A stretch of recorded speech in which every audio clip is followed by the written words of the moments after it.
I think we'll get rolling here just so we have enough time to get through this. And yeah, kind of the format here is we'll go through this presentation and then we'll ask questions as they come up. So as we go through various pieces of equipment or gear, like feel free to just stop me or put something in the chat and we'll try to get all of those questions addressed as we go. And then we'll also have a Q&A at the end. So if your question doesn't get answered, don't worry, we'll get to it.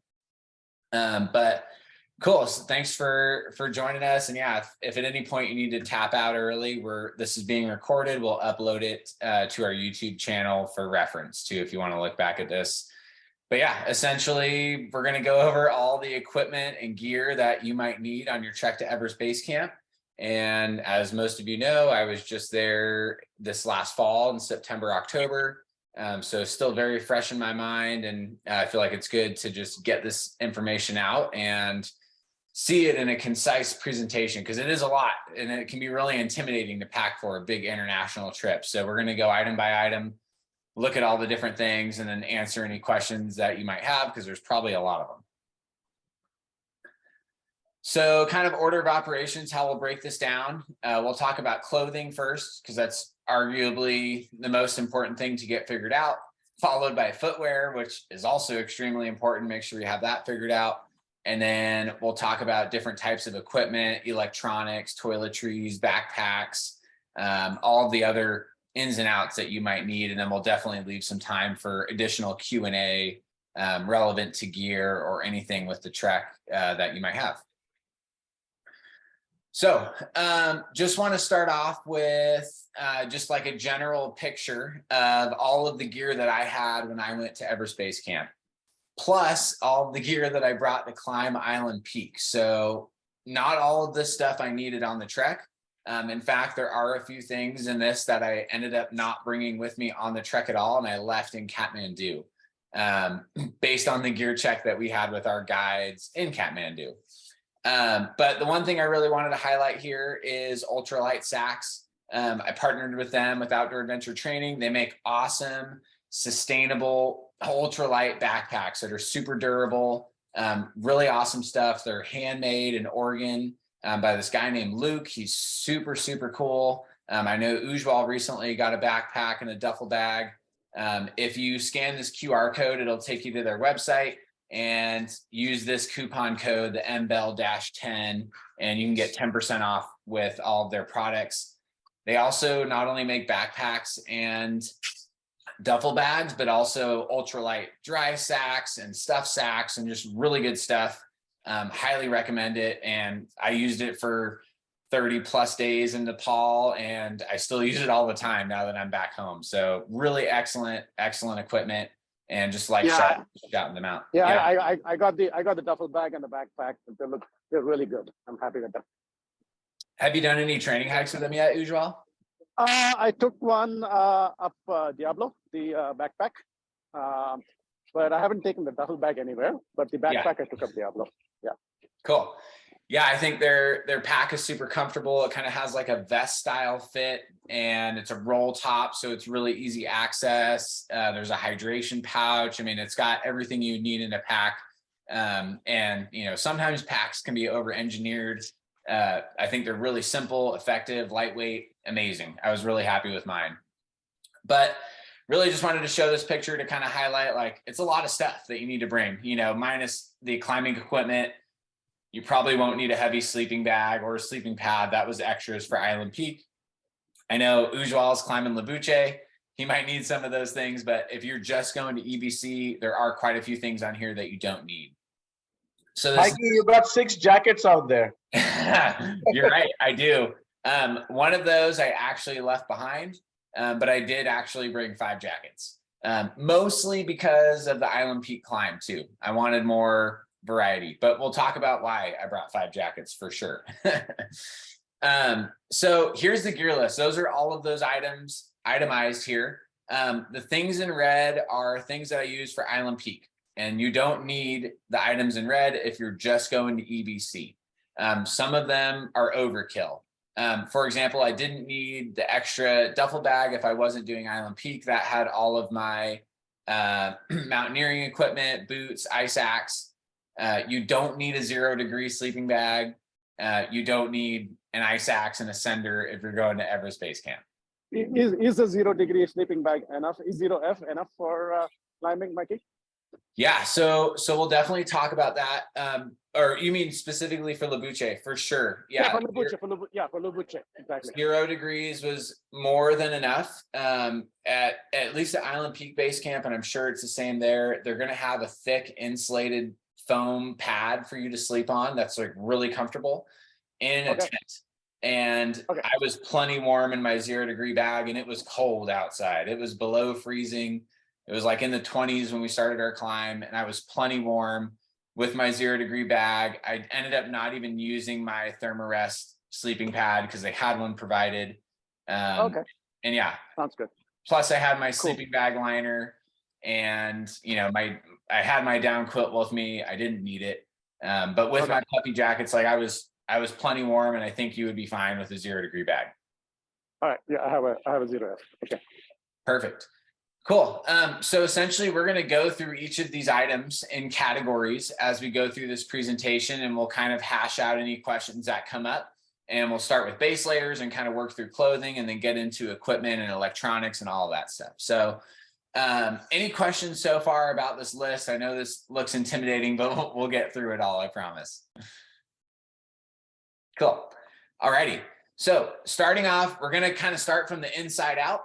As far as layers go, and then we'll get into some other stuff, but base layers. So base layers really are just the layer that is next to your skin, right? Like right now, this cotton t-shirt is my base layer, which, as I wrote here, cotton kills. So probably the most important thing that you should consider with your base layer is what material it's made out of. Should always be either wool, synthetic, or a blend of wool and synthetic, which is a great option. Does anyone know some of the benefits of using wool? Keep it warm, the skin doesn't wake. Yeah, for sure. So wool and synthetic, one of the best benefits about these materials is they keep you warm when they get wet. Cotton will not do that. When cotton gets wet, it'll zap your energy, and it takes a really long time to dry. Both wool and synthetic will dry quite quickly, and both of those materials have come a very long way just in the last decade, particularly through the outdoor industry. As more people are getting outside, there's a lot of technology that goes into the wool and synthetic blends. So, another huge benefit of merino wool is its antimicrobial properties. So merino wool, like on a sheep, naturally kills bacteria and keeps odor from building. So highly recommend merino wool underwear. You can wear them multiple days in a row, and they're not going to get stinky. Or, I shouldn't say that. They might get stinky eventually, but not as bad as synthetic materials will. I strongly recommend anybody who's doing anything in the outdoors, get a synthetic sun hoodie.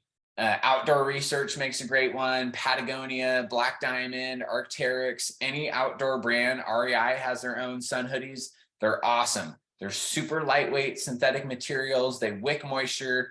The hood is great for sun protection, which we'll talk about more in a little bit. They're really quick drying. If you sweat and you hang it up for 5 minutes in the sun, it will be totally dry. This was my go-to base layer every single day. Just about every day I wore a sun hoodie. So you would actually wear them right next to your skin, the sun hoodie? Yep, for sure. Okay. Some folks would definitely layer 2 base layers. Like if it's really cold out, maybe you could wear a 200 weight merino wool tight fitting base layer with a sun hoodie over the top. Me personally, I run pretty warm. When I'm hiking, I want to be able to get as cool as possible. Even though it can get very cold in the Himalayas, when you're moving in the sun going uphill, you will generate a lot of heat. And the idea of a base layer is that's your base. If you can't strip down another layer and you start to get too hot, there's not much you can do. So these are designed to wear next to skin. That's what it's all about. So I run very hot as well. Okay. And most people do. Like most people, when you start moving and hiking, you're going to generate a lot of heat. And you want to be able to be as cool as possible and let that breeze cool you down and keep you from sweating, which is a whole nother conversation on efficiency. And we really want to mitigate how much we're sweating, right? Like some people are okay with like getting hot and sweaty, which is fine, but it's really not okay at altitude. If you start getting really hot and sweaty at altitude, that's a really good way to dehydrate yourself. And you're just going to amplify the effects of acute mountain sickness, which is what we're trying to avoid, right? We want to move efficiently. And part of that is dressing light and mitigating sweating. If we start sweating, we're kind of starting that cascade of bad results that we're not looking for. So it is totally possible that you could hike in just a 200 weight merino base layer. I definitely did that on a few days. Like I had been wearing my sun hoodie for several days, hadn't washed it, particularly after the Island Peak climb. And I just wanted to wear merino for the day. But beware, like your neck will be pretty exposed. Make sure you're wearing a buff, which is why I love the sun hoodie, because it encapsulates everything. And I've been mountain guiding for many years. Most of it is above tree line and alpine environment with a lot of snow, and sun protection is critical. And these sun hoodies are clutch, and anyone that's ever wear one would totally attest to that as well. But that being said, have a variety. I had both in my kit to alternate. Like, for example, going over Chola Pass from Gokyo over to the Everest Base Camp in the main Khumbu Valley. It was really cold that day. It snowed a couple feet, and I opted for the merino base layer that day because, it was cold and we were moving at higher altitude, and I knew I wasn't going to sweat that day. And the sun wasn't out, so I wasn't as worried about the sun protection. And I had many other hoods. So, that's where having both. But like hiking from Lukla, you should maybe consider just be wearing a sun hoodie. Yes, you could wear a t-shirt, a short sleeve with your arms exposed if you're wearing good sunscreen. But honestly, like the amount of temperature that you're going to save by not wearing sleeves is pretty negligible. So I always push people towards wearing long sleeves in the mountains because it's just going to give you that extra layer of protection and versatility. I definitely still did bring a merino t-shirt that I pretty much only wore in the tea houses. I don't think I ever hiked in it. So how many copies of these would you take? Like how many merino 200s base layer, how many sun hoodies, like over for the duration of the base camp? And of course you do the climb as well, as I'm going to do. Like, is it one of each, like two of each, three of each? So I brought 2 sun hoodies and 1 base layer like this. Pretty much I wore the sun hoodies every day. I wore this a handful of days. There was a couple days, maybe in the tea houses higher up when it was colder, I wore this too. But basically I had 1 sun hoodie and I would wear that for like 3 or 4 days until it was too gross to continue wearing. I would swap it out for the clean one and hopefully wash this one and then kind of repeat that cycle. So milk your layers for as long as you can. Like keep wearing it until it's dirty and soiled, swap it out for your clean one. That being said, these are pretty light. If it like really made you happy to bring 3, you could. But I think there's a lot to be said about packing efficiently and packing light. We don't need to bring 6 t-shirts with us for a 12-day trek or whatever it is. Like you can get by with less than you might think. And I might be a little bit further on the other end of the spectrum because of my guiding experience and time outdoors, that I'm fine with wearing the same shirt for 3 or 4 days. For some people, it's like, whoa, what do you mean the same shirt for 3 or 4 days? But, you'll see maybe your guides wear the same shirt for like the whole trek, and it's fine. So, less is more, which we'll talk more about for sure. But is there an opportunity to wash? Definitely. Yeah. And that's really predicated on the weather. So for example, like the first 8 or 9 days of our trek, it was wet and rainy. We couldn't do laundry at all because there's no washing machine or dryer, right? Like you're washing it in a bucket and hanging it up on a clothesline. If there's no sun, you can't really do laundry. So actually the first 8 days of the trek, I was glad I had multiple layers because you couldn't do laundry. And then finally we got to a tea house early afternoon. The sun was out. We had a chance to do laundry. Stuff dries really quick up there. But there will be opportunities to do laundry. Some tea houses will even supply a laundry service for X amount of rupees per each garment. you can pay them and they'll wash them for you. But great. they're just taking them outside in a bucket and hanging them up on a clothesline, which they'll let you do yourself too. Cool. We're going to keep moving here, and pretty much all these principles apply for, not just your base layer top, but base layer bottoms. So long underwear, you should definitely bring at least one pair of long underwear for at night in the tea house, on a colder day of trekking, maybe those last couple days, like Kalapatar, early morning, it's cold. You might want that. For ladies, sports bras, all of that stuff, underwear should all be merino, synthetic, avoid cotton at all costs. You'll be glad you did. It's lighter, it's more comfortable. Well, maybe not more comfortable. Cotton's pretty comfortable.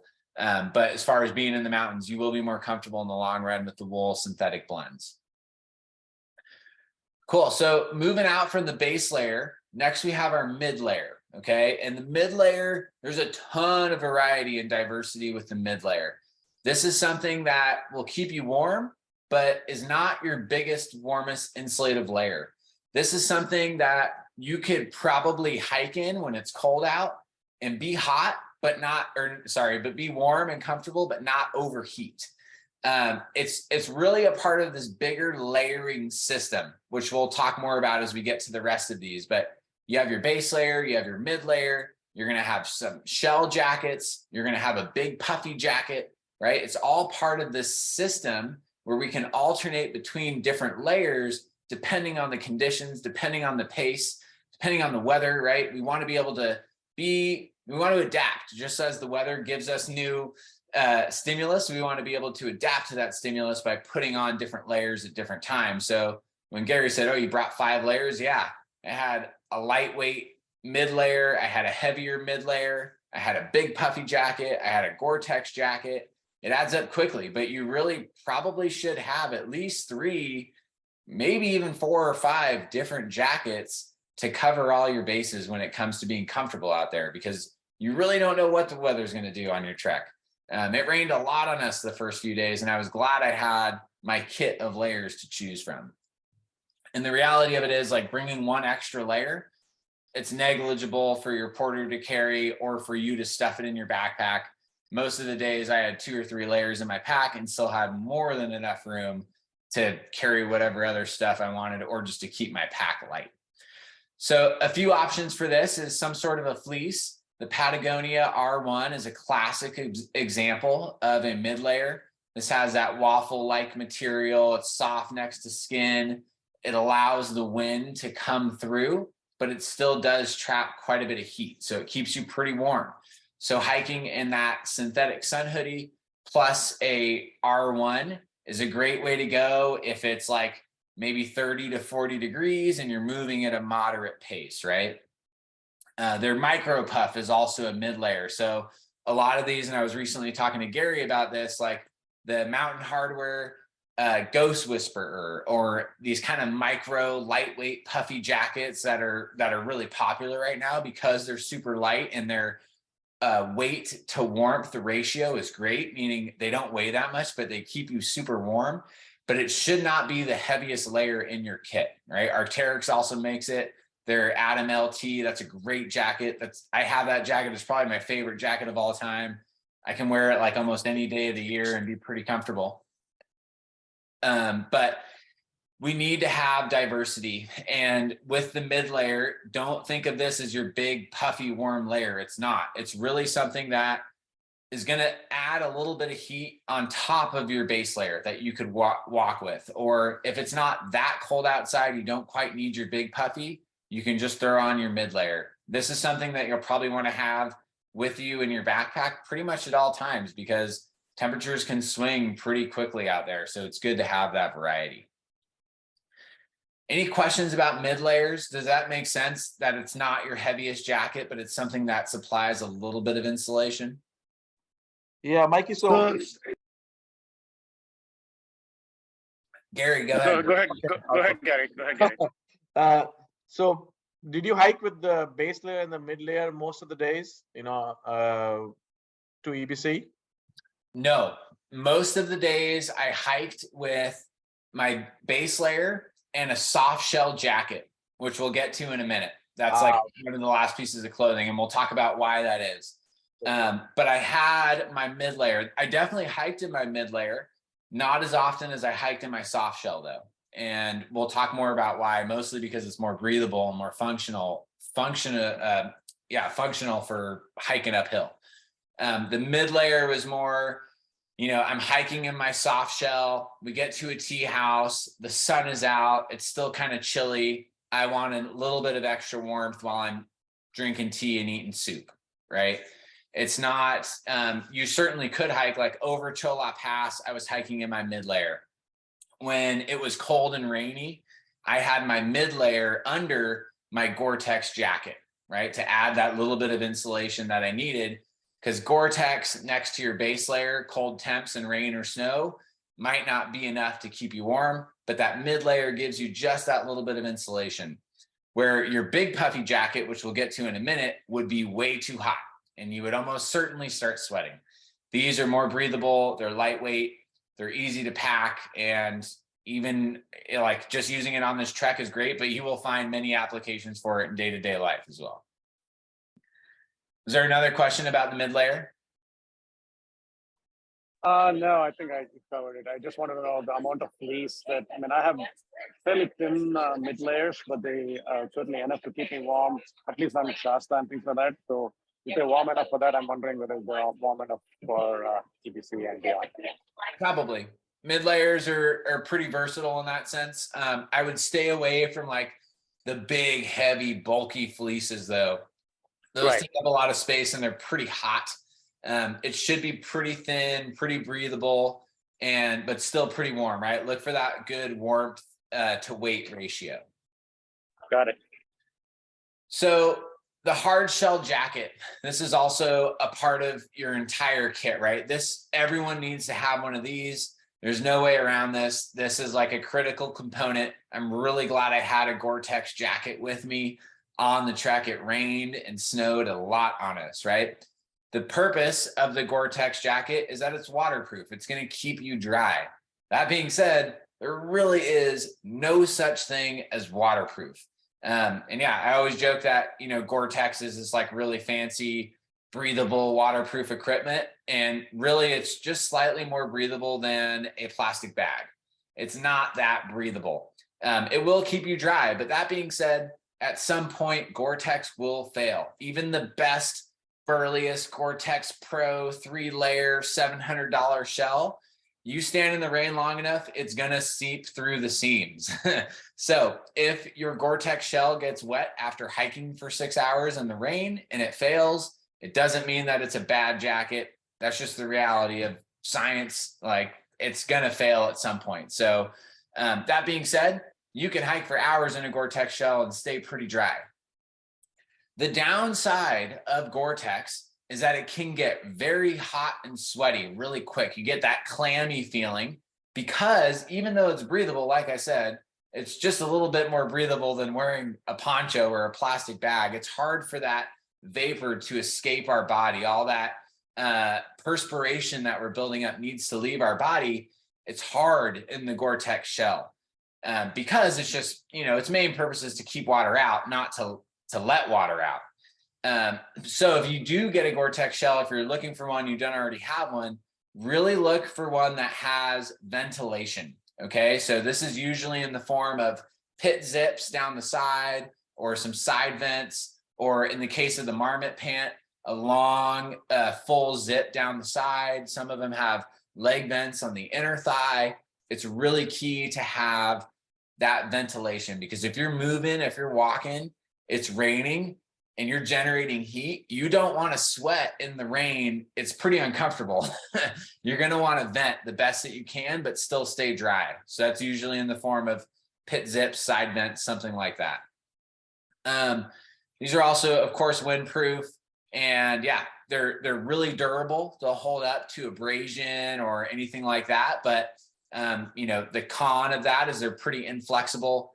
Probably not that big of a deal for trekking, but for someone who's mountaineering or climbing more and needs more dexterity with their upper body, Gore-Tex can be somewhat of a limiting factor with that.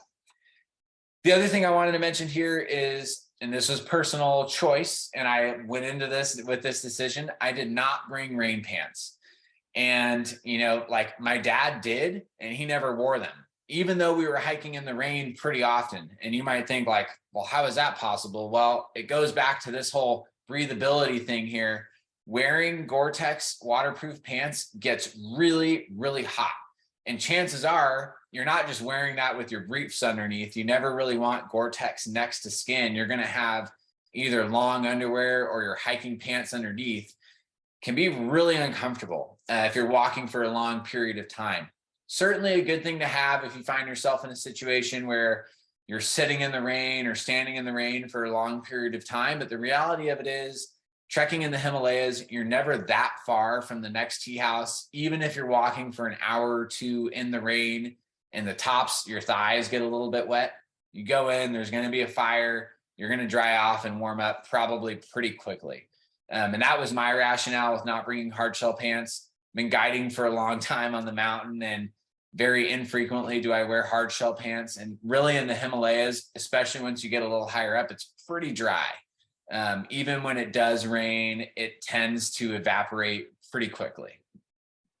Are the soft shell pants good enough then, right, for what you encountered? Yes, which we'll get to on the next slide for sure. But yeah, I wore soft shell pants every single day of my trip. Any other questions about hard shell pants, jackets, why you need them, maybe some of the drawbacks of them?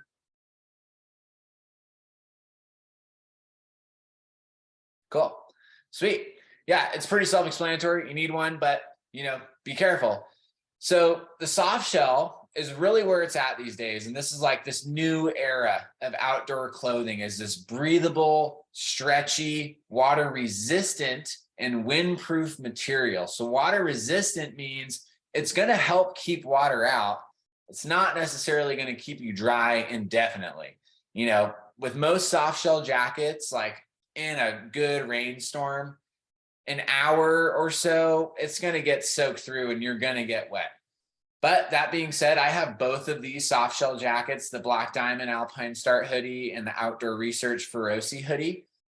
If I'm moving and generating heat and it rains for 30, 45 minutes and then the sun comes out or it just stops raining, it will literally go from wet to dry while I'm walking. And I will stay comfortable and not too hot the whole time. So this material is designed to be highly breathable. So even though it doesn't keep water out as good as Gore-Tex, it's really good at letting your body heat out of the garment, which is what it's all about. So I brought both of these on the trek. And Gary, back to your question of what I was wearing every day, every single day, I was wearing my base layer and this Alpine Start hoodie. This is a really thin, like pretty ultralight soft shell hoodie. It's flexible, it's really comfortable. And that was like, I wore that every single day with my soft shell pants, not the same one, but a similar version, a little bit lighter than these. But soft shell, if you don't have any soft shell garments, pants, or jacket, I would strongly consider trying them and getting them, because it's really, really nice, particularly in the legs. Being able to have that mobility and not the restriction of the inflexibility of the pants is amazing. And again, they're still water resistant. It's not like you're going to get soaked. They're not Levi's or normal pants. Like, they're going to help keep you dry, and they're really comfortable, durable, quick drying. When you do need to wash them or they do get wet, they will dry very, very quickly. And again, there's a threshold, right? Like, if I'm hiking in my soft shell jacket and it starts raining, I might throw my Gore-Tex jacket on right away. If it looks like it's just a little bit of a drizzle and it's going to pass shortly, I might just keep moving in my hoodie. And you know, some of that is efficiency on your trek. It's fine to stop and take a break and put your jacket on. But if it does start raining really hard and I am worried about getting wet for a long period of time, I will certainly take the time to throw my Gore-Tex on over the soft shell. And then if it stops raining, I'll take that Gore-Tex off. So two questions, Mikey, here. For sure. In the month of April, I guess, do you think it'll rain as much as it did for you guys in October? Hard to say.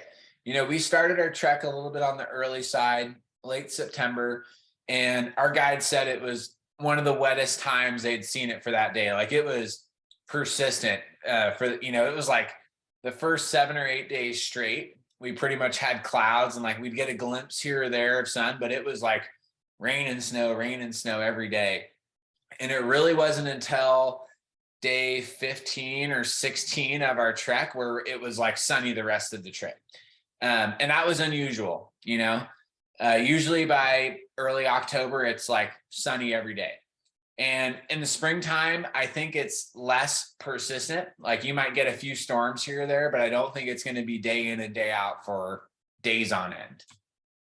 Right. Okay. But that being said, like, yeah, mountain weather has been trending. Who knows? Right. And then the other question I had was that, you'd shown in the mid layer, the Arcturix atom.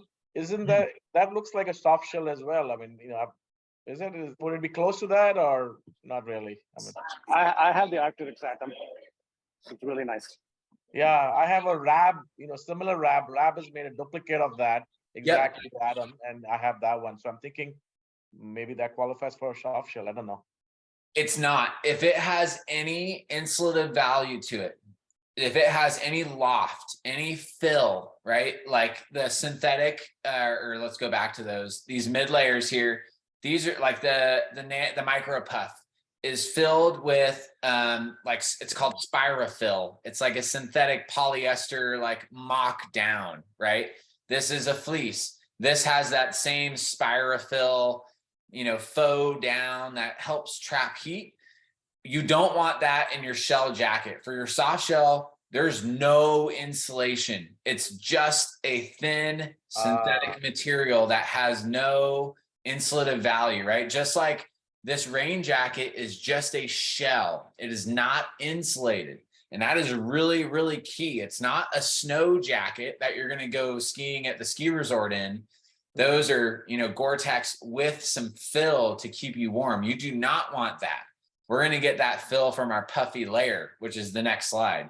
But, these should all, and that's a really good point, Gary.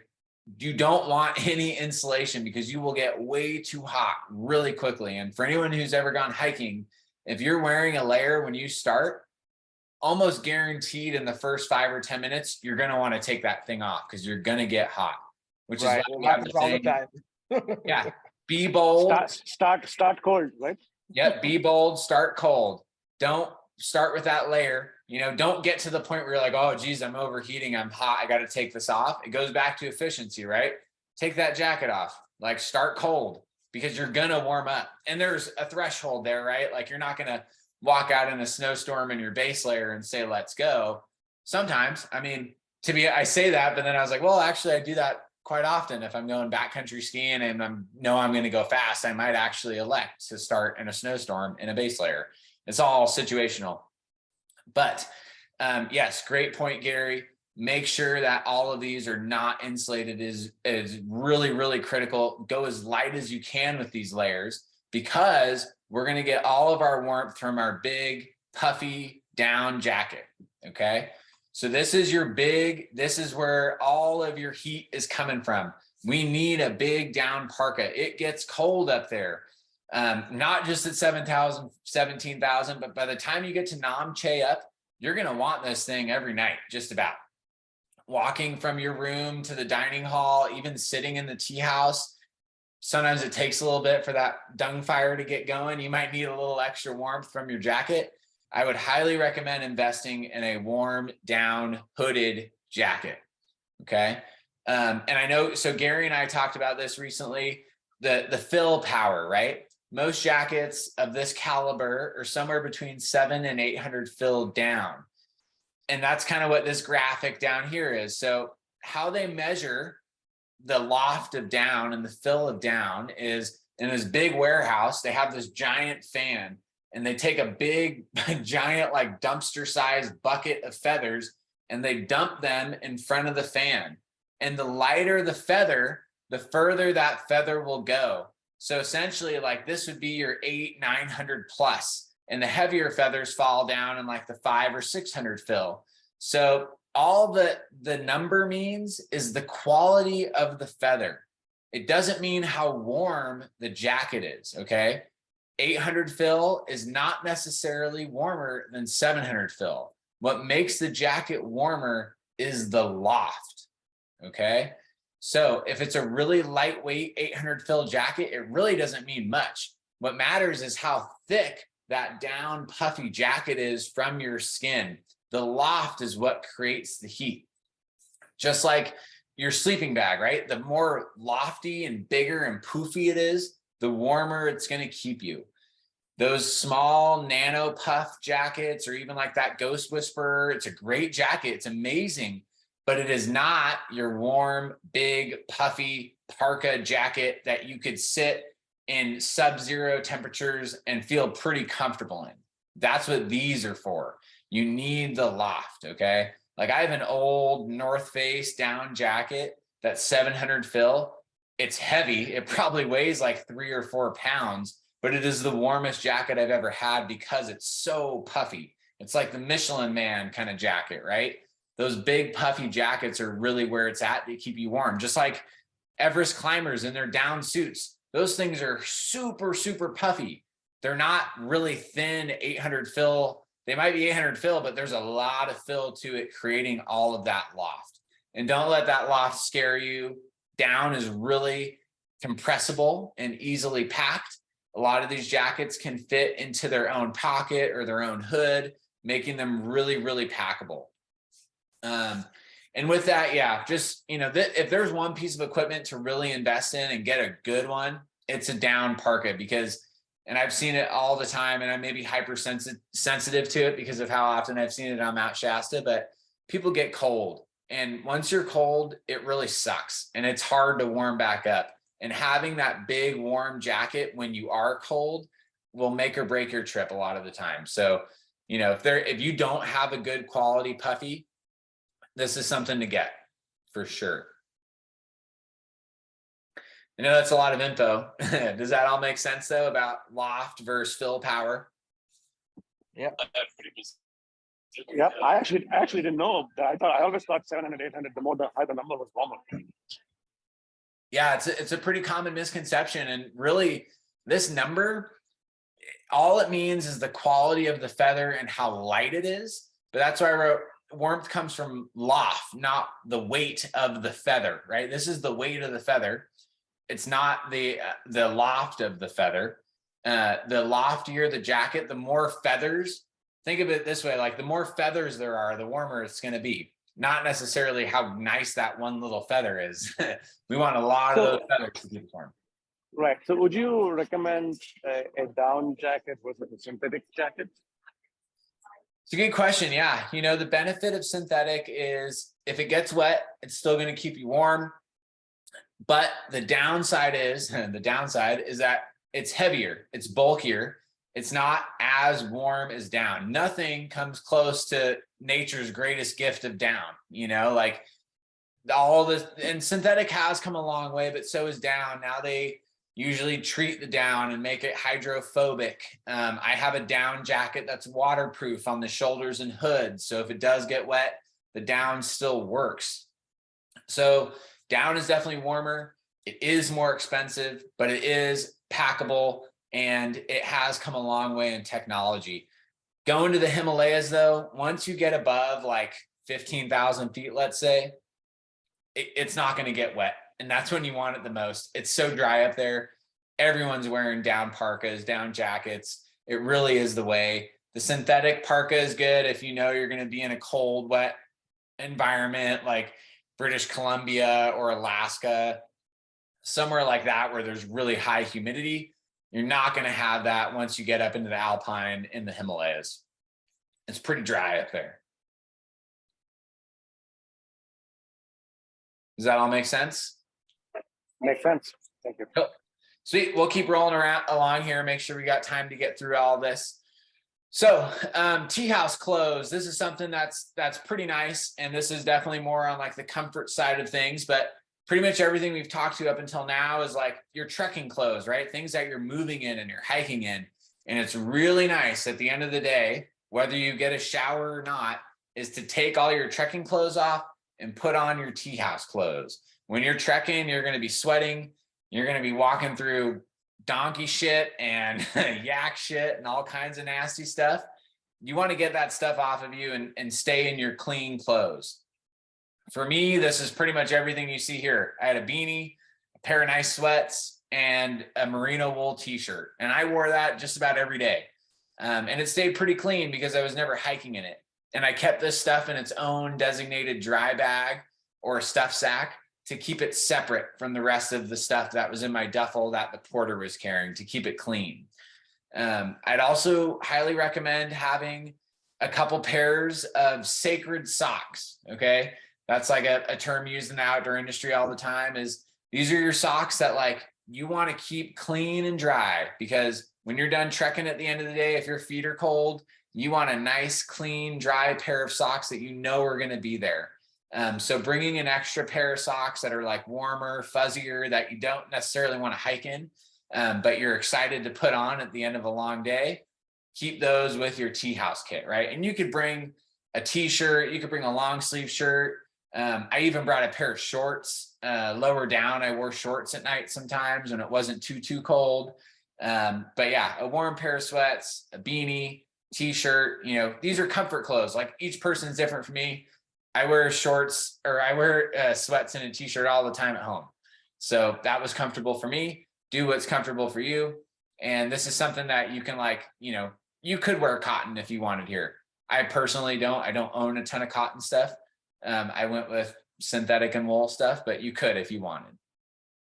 But main point here is just have at least one change of clothes that's like your tea house clothes that are separate from your trekking clothes, that aren't going to get that dirty, that you can wear every night when you're hanging out in the tea house, because you will spend quite a few hours at every tea house sitting and relaxing and just enjoying the people there and your guides and the food. And it's nice to be in some clean clothes that aren't like the pants that you've been wearing for 7 days in a row. Make sense? Cool. Sweet. Yeah, just feel free to shout if anyone's got any questions coming up here. Okay, gloves, really key thing to have. So basically you need at least 2 pairs of gloves. You need your lightweight liner gloves. These are great for dexterity. A lot of them have these sensor touch tips now that you can still use your phone, take pictures without having to take the liners off. And yeah, they're great. They block a little bit of wind. They'll keep your hands just warm enough most of the time. And I brought 2 pairs of these, and I'm really glad I did. Because it turns out it's easy to get sick up there. And I had some sinus stuff going on for the first few days and a lot of nose wipes with the gloves. It was good after a couple days to switch into some clean liner gloves and wash my dirty ones. And those dry really quickly too.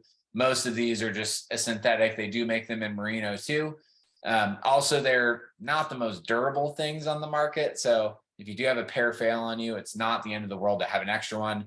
They literally are so small, they'll fit in one hand. Doesn't hurt to bring an extra pair of those, just like you would a pair of socks.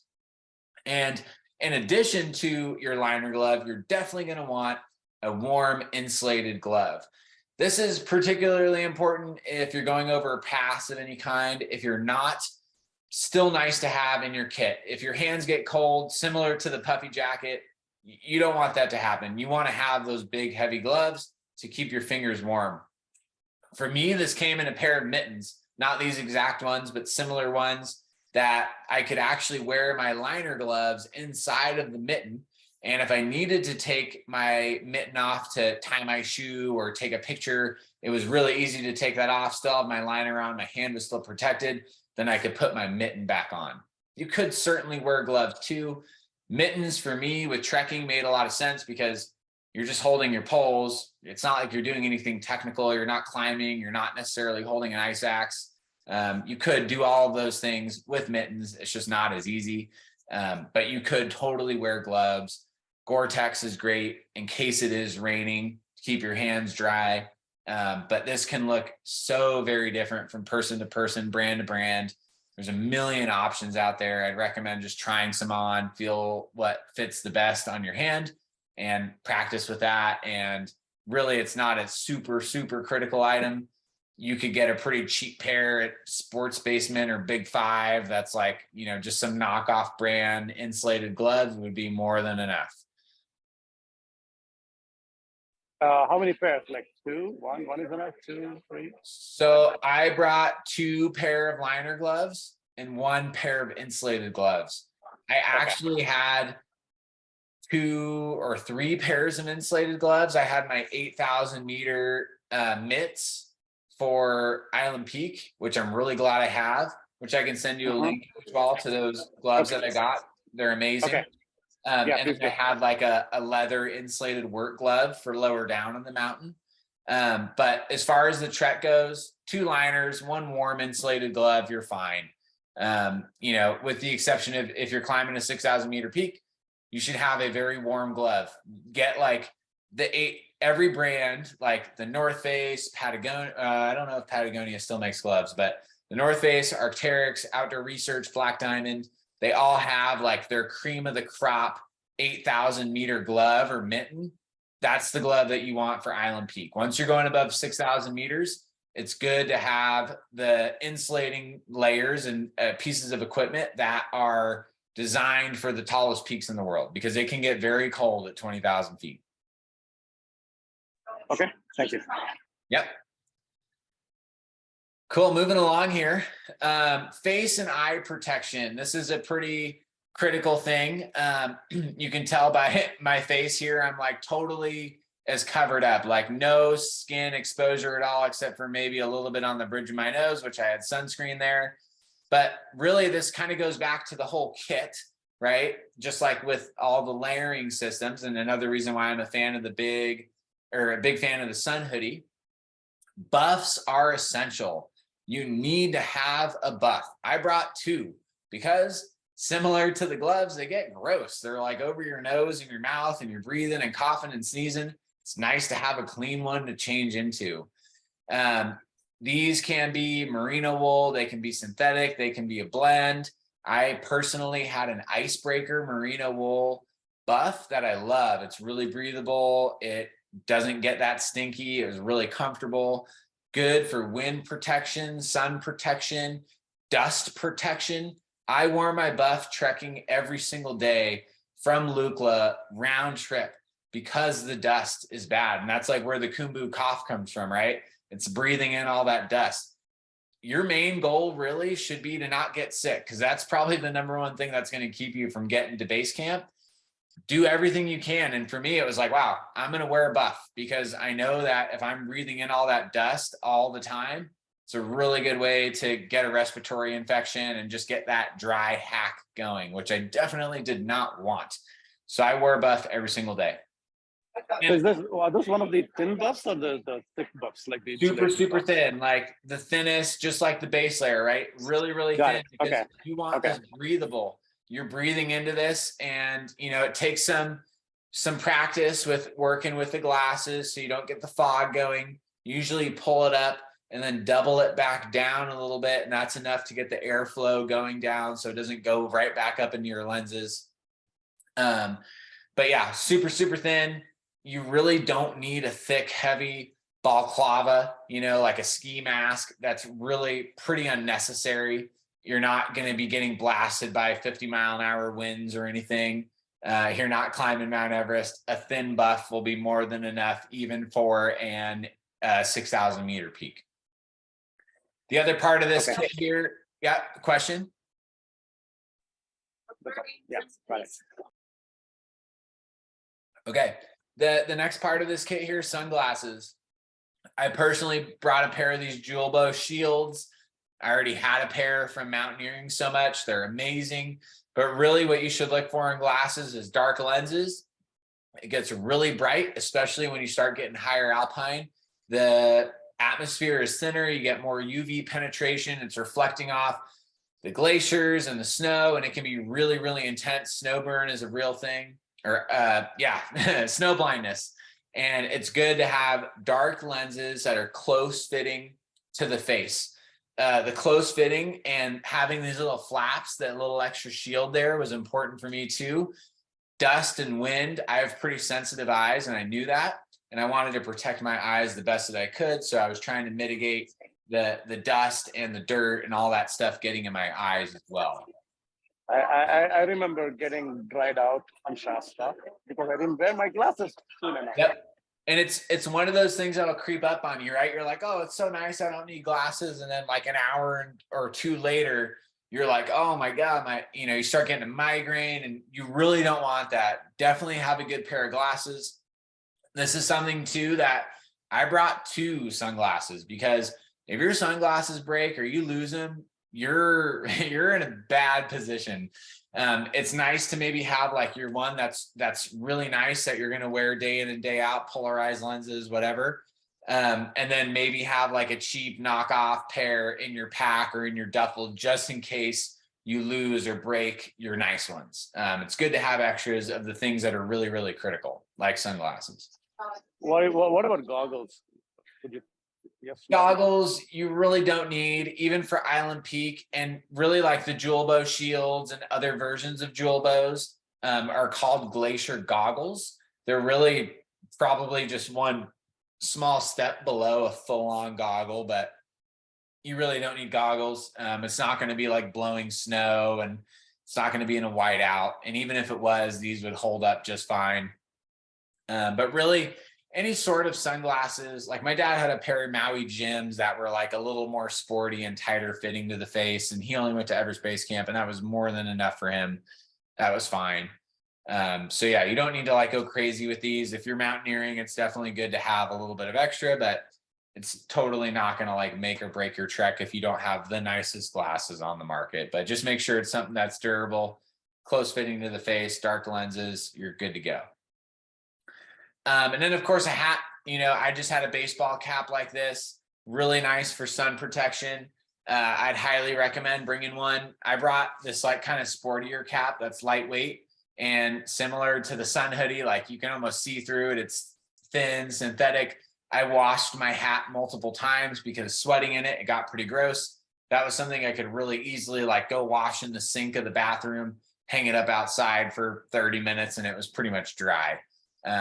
Some of the thicker baseball caps are fine. They just get kind of sweaty and gross after, a week or so of wearing them and sweating them. So, that's an option. But again, like you could wear whatever hat you wanted, but definitely bring a hat.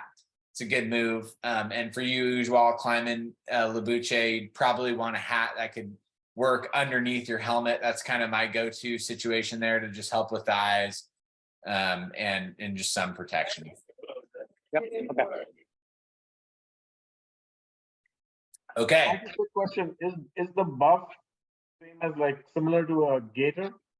Yep. Yeah. Buff and net gator. Those words are interchangeable. So yeah, for sure. Great point. It is a net gator. Yep. But just make sure you're getting a thin one. Don't get like a thick fleece one. You're going to hate yourself. Also, a lot of these things too, and I haven't mentioned this, but now we're kind of getting into some of the things where like a buff or a hat or something like that, like you can purchase in Kathmandu, you could purchase at Namche Bazaar. If you like wanted a cool Everest Base Camp buff, you can buy that in Lukla, you can buy like a prayer flag buff. But that being said, I would still bring one.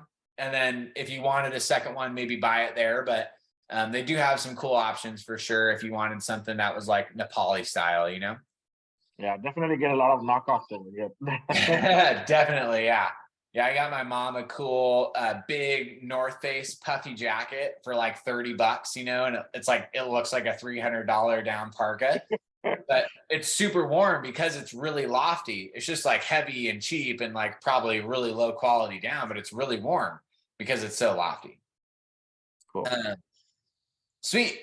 So socks, we're getting into footwear now. The next slide is about shoes. So these two kind of go hand in hand. Blister prevention is really key. And I know this is something I've been talking about with Gary, but blister prevention and keeping your feet healthy is really, really important on your trek. So here are some recommendations. Keep it light. Okay. The thicker the sock doesn't necessarily mean the warmer the sock or the more comfortable the sock. In fact, it's usually the opposite. A nice, thin, tight-fitting sock is the best way to reduce blisters. Like this little blister algebra equation that I made here. you get some friction going, right? From it, the sock rubbing on your skin or the shoe rubbing against the skin on your sock creates friction, and that generates heat. That over time is going to give you a blister and a bad time. So really the key is to keep it thin, keep it light, keep the heat down, right? If you start to feel that hot spot developing where you're like, whoa, there's some heat generating, you need to stop and address it then. Your guide will be more than happy to stop, take a break. You might need to take your sock off, let it air out for a minute, put a Band-Aid, moleskin, tape, whatever you're used to using, and then put your socks back on and continue hiking. With that too, like I've seen this so many times guiding, people just simply don't tie their shoes tight enough and they're getting that heel lift, and they'll get that blister right on the back of the heel because their heel is lifting every time they step, simply because the laces that go over the top of the foot, right on the ankle right there, are too loose. And obviously there's a fine balance there. If it's too tight, you're going to cut off the circulation. It's not going to be comfortable. You want it snug, not too tight, but enough where your heel isn't lifting. And this really all comes down to experimenting and testing your entire system, right? Like, what socks work for you? For example, every day my dad wore liner socks and regular socks. I personally don't need to do that. I can just wear a thin liner sock or a thin merino wool sock and I'm fine. And that's just from years of practice and knowing how my feet work. But really start to practice with the shoes you're going to wear, with a different variety of socks on your training hikes, and see what feels the best and mitigate that blister from happening. And just a general rule of thumb, say you're a size 10 shoe and the size run for socks is like an 8 to a 10 or a 10 to an 11 or 12, always size down for the socks. And with your shoes, you know, you don't need to like go a full size up, but if you're right on the cusp, go the half size up. So keep your socks tight and your shoes a little bit bigger. If your shoes are too tight and your sock is bigger, that's where the blisters happen. So, you know, at a very bare minimum, size down for socks, and that'll usually do the trick. Keep it light, size it down, and just practice with your system. Are these socks merino wool, or could be any socks, I guess? Yeah. Anything but cotton, right? So like Smart Wool, Icebreaker, Darn Tough, all those brands are full merino wool. Injinji, which are these like toe socks, which I would highly recommend trying. I love them. They're really good for if you ever get blisters from like, you know, in between your toes. These toed socks are amazing. These are wool synthetic blends now. They do have full synthetic, but the wool is really nice because of the antimicrobial properties. They don't get as stinky or as nasty. Which what really are they called again, Michael? What's that? What are they called again? Injinji, Injinji. INJINJI. They're really awesome socks. I have several pairs now. I run in them, I hike in them. They're amazing. Especially if you have like any sort of like foot bunion or, you know, bunionette or six toe or any weird foot stuff, which most people have. The toe socks are great and they're fun to experiment with. The downside is they are a little bit more tedious taking on or you know, taking off and putting back on. But in my mind, like the extra 60 to 90 seconds I'm going to spend putting my toe socks on to mitigate a blister all day is well worth it. So, you know, if you've never experimented with those, maybe give them a shot. If not, you know, I hiked for a very long time without toe socks and I was fine. You don't need them. Just a nice little tool to have in your kit for sure. Okay, so socks, again, go hand in hand with your footwear. And this is always such a big question of what shoes should I wear on my trek? And really, like, there's no straight answer. And you need to ask yourself all of these questions, right? And really, the most important thing is, what are you comfortable with? And in the sense of, you know, how much support do you need? How much breathability versus waterproofness do you want? What's your experience? How much support do you need in your leg? Are you more comfortable on a higher top shoe or a lower top shoe? Where are you spending all of your hours training in? All of those things, how much heel lift are you going for? All of these little things make a huge difference. Picking what shoe you're going to wear is kind of a big decision. And it was something that I thought about for a long time and had a hard time deciding, actually. But ultimately, I ended up going up with these Ultras, which are a 0-drop trail runner shoe. And, I definitely wouldn't recommend that shoe for everyone. I chose that shoe because I had been training in the low top version of this shoe for 12 months, before this trip of running and hiking and backpacking in a shoe just like this one. And, there's life after trekking as well. And it's the shoe I'm most comfortable with. And I wanted to continue wearing that shoe afterwards. So this is what I went with. My dad, for example, went with a heavier duty, stiffer, more rugged Solomon boot, actually bigger than this boot even. He went with like the Quest 4D. This is the something GTX. I can't remember the exact name of it. But really, ask yourself these questions and that will help you figure out what shoe you need. Practice in them. Yeah. Train in them. Yeah. Question? Yeah. I saw the gear list that came from the tour operator, and they said ankle length boots, and I got some, but they felt really uncomfortable to me because I'm so used to free ankle movement, and so what are your thoughts? Like, I've taken the Solomon GTX up, I've gone up Keely with that, right? So if they're good enough for that, I'm thinking this should be okay, right? Because I just got the ankle, the way the ankle height boots or shoes grip your ankle is just very uncomfortable for me. Yeah, I was definitely in the same boat. I always run in a low top shoe. I hike in low top shoes. I'll backpack with a 40-pound pack in a low top shoe. And I was pretty close to I was like, I might just wear my trail running shoes. But, being out there, the risk of injury is higher. You're going to be walking on uneven terrain. There's a lot of loose rocks in places. And, that the little bit of mesh and foam up here doesn't provide any ankle support, but it does provide ankle protection. So if you were to slip or trip, you don't want to bash your ankle on a rock or, anything like that. So having that little bit of ankle protection, I thought was worth it. But I agree, Ujjwal, it takes some getting used to. But that's something that, if you start training in now, a few weeks from now, it'll feel more comfortable. And, you're going to be moving pretty slow. You're not going to be running ever up there. Having that little bit of immobility is well worth the level of stability and protection you're going to gain from that. So that would be my thought. But again, you need to test it for yourself, see what's comfortable, experiment with different things. Another really key thing to remember, bring a tea house shoe.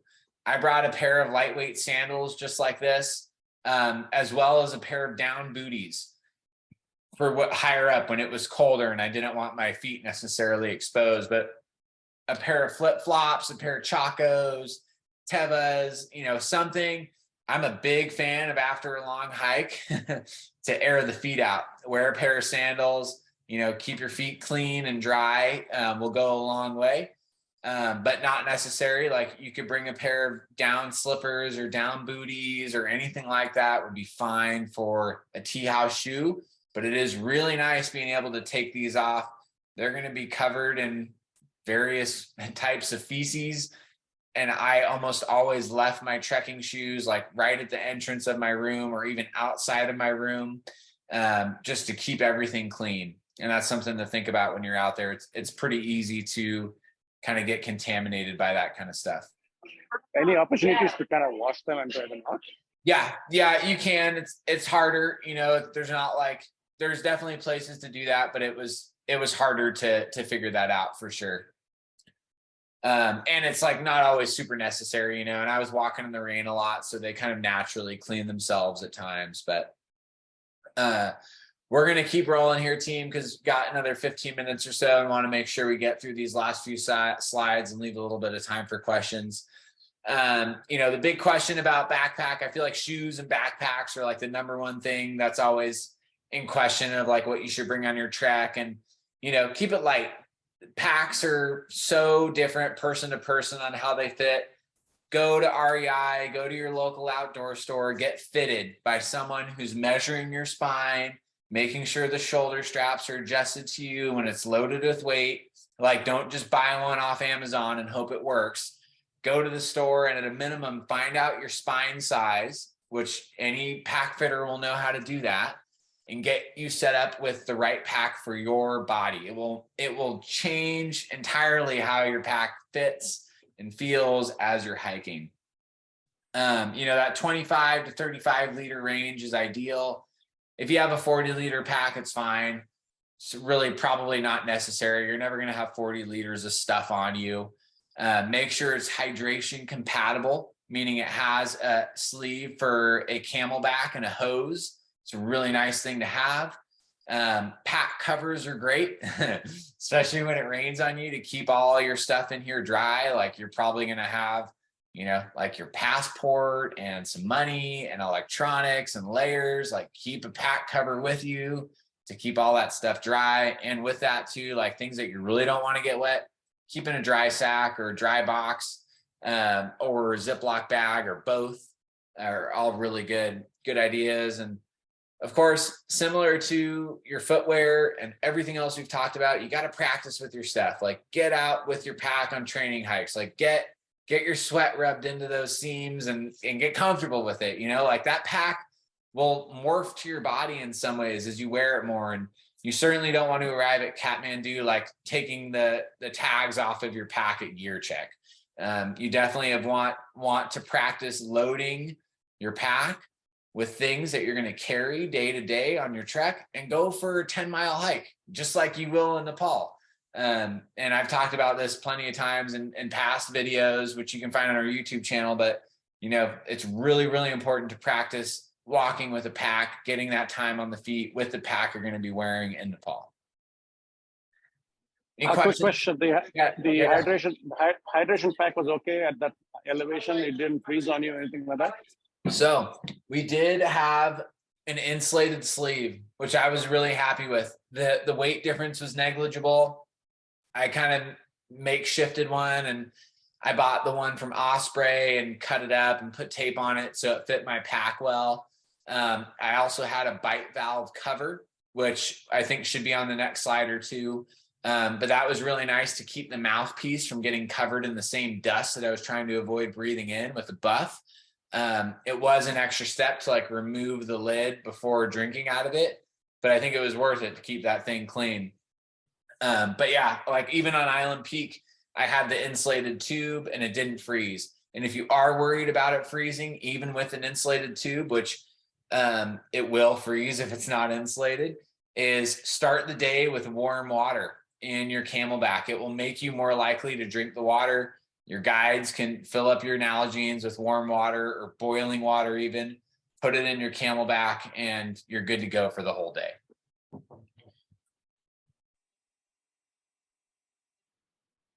Trekking poles. I feel like I had to throw this one in here. I mean, that's like, I built my logo for my training business with trekking poles in it because they are so important. They're super critical. If you haven't been hiking with them, definitely practice with them. They're really, really helpful. They're really easy to travel with.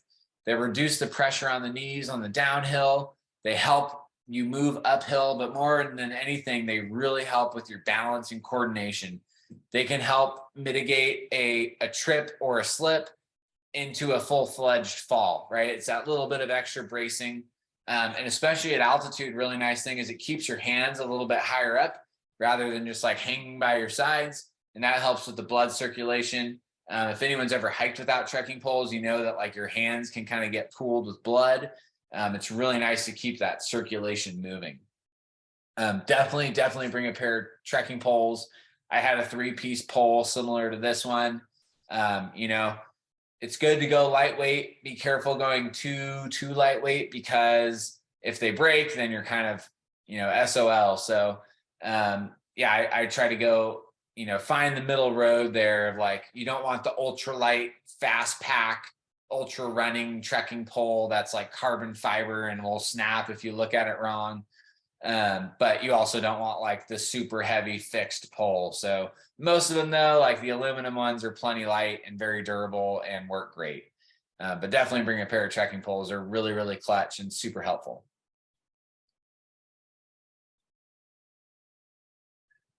Cool. Sleep systems. Yeah, this is also a really important thing. So I basically went with a 30-degree Fahrenheit down quilt, similar to this Sea to Summit one, with an inflatable pillow and a sleeping bag liner, which out of all these things, I use my liner the most. The liner is amazing. It's like your own personal cocoon sheet that you can deploy at any time on any tea house, and it just keeps you a little bit cleaner, keeps your sleeping bag cleaner. It's really easy to clean itself and dry. And yeah, just a really, really excellent thing to have. It helps keep you warm. They have a whole bunch of different kinds. They have some that are, this is Thermolight. I think the one that I had was Cool Light. It's more moisture wicking and helps keep you cooler. But this, in conjunction with my down quilt, which is essentially just like a down blanket that's really, really packable and small, I was never cold, and I had my own pillow if I needed it. That being said, like the tea houses that we stayed at had, every single one of them had extra blankets, extra pillows, clean sheets, and they were quite comfortable. And there were definitely nights where I didn't even bother with my sleeping bag or quilt rather, but would just use the liner and the comforters that they had. And I was super comfortable with that. So, and everyone has a different tolerance with that. Like some people might feel weird about using the tea house sleeping bag or blankets, but yeah, they're pretty clean and I felt good about it, and it's really up to you. But I would definitely recommend bringing a kit similar to these 3 components, and you'll like be very comfortable no matter where you go. You'll be plenty warm. Like there were definitely some nights I had my sleeping bag liner under the quilt, and then also have the down or whatever tea house comforter they had over me as well. And this whole system together weighs like less than 2 pounds and fits into a little stuff sack about that big. It's really not that much stuff to bring. Well, including the quilt, including your quilt, or yeah, the quilt. I think the quilt that I had was like 14 ounces, or it was less than a pound, and super, super warm. Because it's really just like a 3-sided sleeping bag, right? Yes, and both exactly. of them have these little cinches that you can cinch it down almost all the way to the same size as a sleeping bag. Okay. Any questions on that? Cool. Alrighty, electronics. We're gonna blast through this one because there's a couple other things I want to get through here. Definitely bring a battery pack. You don't need a solar panel. Those tea houses all have solar panels, and if the sun is out, you'll have power. If the sun is not out, you might not have power. You might not have Wi-Fi. But if the sun is out, they'll have the solar power, the solar panels. You really don't need to bring a solar panel. Saw people with them out there. I never once felt the need for one. I had my BioLite charger, and that thing, I could recharge my phone like 5 times. Get a good one that you could share with your partner, or have 2 between the 2 of you, and you're more than solid with recharging your phone and your camera. Make sure you bring the right international wall charger, and that was pretty the same at every tea house. I believe it was just like the 3-prong one, not the same 3-prong one as in the USA, but yeah, get the right one. Or we had one that was like interchangeable depending on where we were.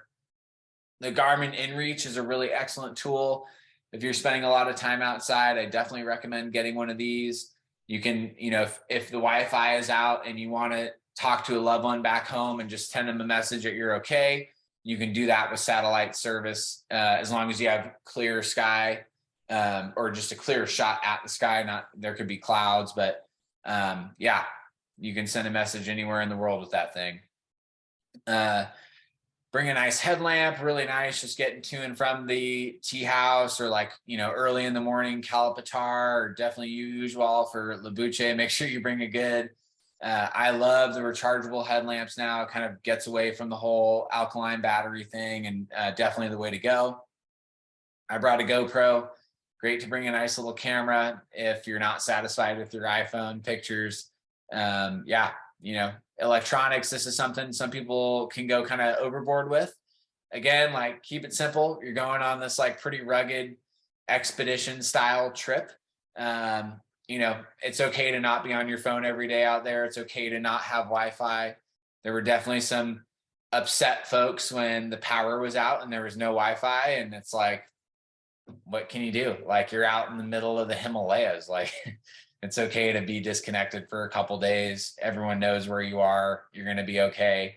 And I actually really appreciated the times we lost power and didn't have Wi-Fi. And it was nice to kind of just unplug from that. So take what you will from this, but with electronics, I did have all of these in their own designated dry bag that I didn't want to get wet for obvious reasons. Toiletries. This is a lot of stuff here. We'll try to get through this. And again, if we don't cover all this, I'm going to upload this to YouTube and you can go back through and kind of look at these items individually. This roll-less toilet paper was amazing. We were really happy with this. I think we bought it on Amazon, but basically it's toilet paper without the hole in the middle, right? To like put on the wall. It probably at least doubles the amount of toilet paper you get per roll and takes up way less space. I think the whole trek, my dad and I each went through one of these. And I like got pretty sick and was blowing my nose a lot too. I mean, these things are great. And they're like fairly inexpensive, definitely worth getting one of those. Definitely not necessary. You could use regular toilet paper. It was just nice having it take up less space and getting more TP, more bang for your buck. Baby wipes were really clutch to have. There definitely be days where either you're not going to get a shower, or they didn't have enough sun and the shower's not hot, and you might not want to spend 500 rupees for a shower. You can just get a quick wipe down with the baby wipes. They do make them like full towel size now, baby wipes. And those are great too, because you can kind of get your whole body with that. Hand sanitizer, bring a lot of hand sani. You're going to use it a ton, and you should use it like all the time. If you touch your shoes, use hand sanitizer. Every time you're done with your trekking poles, use hand sanitizer, because you pretty much have to assume everything is touched poop, because there's a lot of animals pooping out there, humans included. So we each brought our own little personal thing that we kept with us in our backpack. And then we each had our own refillable hand sanitizer, which we went through all of it. So definitely bring enough hand sani. And it was really nice having your personal one and then the big one to refill your personal one periodically throughout the trek. Soap, pack towel, you're going to want to shower at some point. Those were like some of the sweetest moments when you were like really filthy getting to the tea house and it was like, oh, they have a shower. Like, I don't care how much it costs, get me a shower. There were definitely those moments, and take advantage of it. It's pretty sweet when you get one and it works out, but don't count on it. It's kind of an extra bonus. Lip balm, that was something I always bring extra because they're really easy to lose, but you're definitely going to want one with some SPF protection. Your lips will get real chapped out there. So make sure you bring that. Really, really, really clutch thing to have. Of course, like dental hygiene stuff, personal meds, bring some ibuprofen. Your guides will have all the extra medication you could ever need. Earplugs, highly recommend. There are some nights that I might not have slept if it wasn't for the earplugs. Some tea houses can be kind of loud and just like people up. So, or if your tea house mate is snoring a lot, it's nice to have earplugs. So I'd bring those. Big one here, electrolytes. Find an electrolyte supplement that you like, that tastes good, bring it with you. Use it every day, multiple times a day. We brought one called Tailwind. I think it's Tailwind. It's really good. It's like in a bag. We just add a scoop in the morning to your Nalgene and you're good to go. It's got sugar, it's got salts, everything you need in an electrolyte supplement. The Noon tablets are really popular. Those are great. They're just kind of expensive and you don't get that much. Emergency concentrates. There's tons of different supplements out there. Go to any health food store, ask them if they have electrolytes and experiment, try a few, see what's palatable, really, what's going to taste good when maybe your appetite starts to crash at high altitude. You're going to want something that you're like, oh, okay, that sounds really good. And I wouldn't rely on just getting that in Nepal. I would probably consider bringing something with you from the States. We definitely have quite a few more options for that kind of stuff out here. And there's so many options out there for that. I'm sorry, what did you say about Noon? You said that don't give enough? Noon tablets are great. They're just pretty expensive in those little bottles, and you get like 6 tablets or something. And Right, yeah. it's not my favorite way to go. They're delicious and they're great. Like maybe bring some of those, but bring something that like you can throw a scoop in there every day, Okay. You're going to want electrolytes every single day for sure. Cool. Ziplocs, trash bags, those are just extra good things to have just in case. You never know, like, who knows? Like I was keeping some toilet paper in a Ziploc bag in my backpack, so I didn't have to carry the whole roll. You never know. It's just good to have extra things and stay organized. I had a nice little Osprey toiletry organizer thing that I've had for years, and a good way to keep everything kind of in one place and know where everything is, because it's really easy to lose all these small odds and ends. Travel duffel, super, super key. I've been using this for international travel for a long time. Basically, rather than you'll see a lot of trekkers traveling with just their trekking backpack with all their stuff hanging out. It's a really good way to damage stuff. It's also kind of flashy, good way to get things stolen. I always put everything inside of a duffel, like my trekking bag, or you could carry on your trekking bag and put like your trekking poles and your shoes and everything else in here, get the TSA lock on it, send that sucker through security, pick it up on the other end. Most of these have some sort of like this Osprey Transporter 90 is amazing. It has like the shoulder straps, carry it like a backpack through the airport. It's pretty sleek, somewhat inconspicuous. And then, when it's time to trek, your porter, you hand them the duffel and you're hiking with your pack. Really efficient, easy way to go. Highly recommend rolling with the travel duffel. You could certainly check in your trekking bag just by itself, but I've seen that go sideways for a lot of folks with just losing stuff. And I think this helps keep it more protected too. If it's pouring rain on the tarmac, most of these, or at least the ones that I've been using, are waterproof and really durable. Definitely a really great way to go. Cool. So just a few key takeaways. If you walk away from this, like hopefully you're getting this, definitely test your kit, practice with what you got. Get out there, use it, get it dirty. It doesn't need to be brand new when you get to Nepal. If it's broken in a little bit, it's probably better. You're going to be comfortable with it. You're going to feel confident in your equipment. You're not going to second guess if you have the right thing or not. Now, if you're leaving in April, like get this stuff now, practice with it over the next few weeks and get comfortable. And with that too, like keep it simple. There are so many options out there for all of the things that we've talked about. It can be super, super overwhelming. Like when in doubt, just get the thing that feels right. With all the puffy jackets, if you try one on and it's comfortable and it's warm and it's meeting all the things, like don't worry if it has an internal chest pocket or not, like just get the thing that works. It can be really easy to like get caught in the weeds of all the different features and you're comparing this and that on REI. Like just get what feels right. Like don't worry about the color, like just keep it simple, because that can create a lot of stress. And I'm speaking from experience. I have a lot of outdoor gear and sometimes it's like, man, I should have just got the really simple version of this. And then lastly, and this is just a good rule of thumb for life, it's really easy to start packing your fears of, am I going to have enough of this? Am I going to have enough of that? Maybe I should bring some more of this or more of that. Like chances are, if you're second guessing if you need more of it, you probably don't. And it really doesn't matter so much with a trek like this because they're going to have a porter carrying your extra stuff, but more so with like mountaineering, backpacking, when you're carrying your own stuff, you don't want to carry a lot of extra stuff. And, I think it's just good style to not bring like, I have 7 shirts and 8 pairs of pants. Like, you don't need that.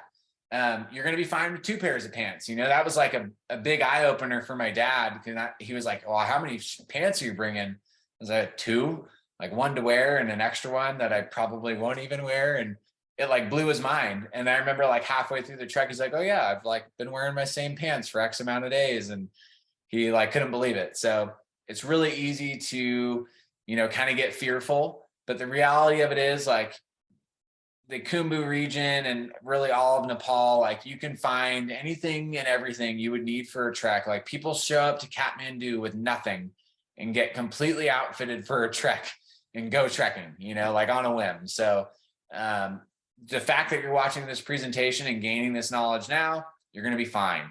Don't stress too much. And again, just like keep it simple and practice with what you got, and you're going to do great. Cool. That about wraps it up. Any other questions from anyone? Anything that stuck out or we need clarity on? Insulated pants, you didn't need any for your climb?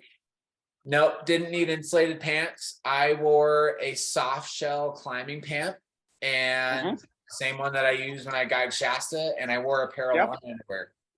And okay. That's what I'm planning to do as well. I was overheating on the way down. I can imagine. Okay. All right. So I have a question on the base layer pant. Yes. Do we need the base layer pant? The long underwear, you could go with it. You could probably go without it. If you're just going to base camp, it's certainly not a critical thing. I would recommend having it. It really doesn't weigh a whole lot. It's nice to have. It could be nice at the tea house at night if it's exceptionally cold. That day going up to Kalapatar, you might want it. That's something you probably could get away with. It depends on how warm you hike and how warm you are just as a person. I personally would bring it. Doesn't weigh a lot. It's not going to hurt you if you have it and you don't wear it. But it's nice to have in your kit for sure. Okay, sounds good. Thanks. And Mikey, can you recommend a couple of places where I can go shopping for these? Yeah, that's a great question. The easy answer is REI, right? REI has everything and anything you can need for outdoor adventures. But, the downside of REI is they've kind of like shut down the small local outdoor stores. And that's like, I used to work at an outdoor store in Ashland, Oregon, and it was an awesome store. And between online sales and REI, it didn't make it. So if you can find like a local outfitter wherever you're located, like if you just Google outdoor store near me, you'll probably find some cool little shops that have a lot of these things. And I'm sure they would appreciate the business. REI is like $1 billion company. They're going to do okay. But REI is a good option to try stuff on and check things out. You can certainly buy direct from real different companies online. So, that works too. But I would definitely recommend trying things on in person if you have the means, or, like backcountry.com, for example, is a great way to like order something, try it on. And if it doesn't fit, they have a good return policy. But you're definitely going to want to get your hands on some of these things and like try hiking in the pants you're looking at getting before you go there. And it really depends where you are, like different areas are harder to find places to try that on. Like, Bay Area, like Sports Basement could be a good place to go check out. Other than that, like I haven't been down there lately, but like, I don't know what else there is other than REI. But explore, look at different outdoor stores and see what's out there, and probably find a cool shop, and hopefully they have some helpful folks. So Kiran, I think REI, of course, and then there's also Sports Basement in our area. Got it. Good one. Okay, thank you. Right on. Cool, team. Well, yeah, we're gonna wrap this up here.